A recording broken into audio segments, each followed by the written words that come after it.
Bulanan RM272 saja dah boleh pakai skuter 250cc. Ni dia Aveta Vanguard 250SE. Jom kita tunjuk 5 benda yang best pasal motor ni.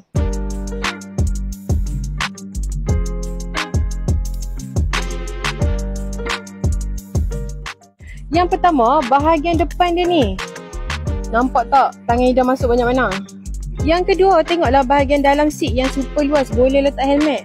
Yang ketiga, bahagian handlebar ni boleh adjust ikut keselesaan. Yang keempat, dapat lagi skrin TFT. Bahagian button semua ada backlight. Windshield pun dah siap smoke. Ada juga dashcam. Ada TCS dan 2 channel ABS. Boleh sangat dah lah tu. RM272 dah boleh dapat skuter 250cc. Ada pula dashcam. Ada pula benda-benda yang Ida tunjuk tadi. Kalau hampa nak tahu lebih lanjut, isi je borang biru tu, Ida akan bagi semua detail lah. Hampa nak tengok motor apa lagi, komen je dekat bawah. Ida akan tolong reviewkan. Anda tengok video ni, minta tolong sikit, like, follow dan share. Until next review. Bye-bye. Assalamualaikum.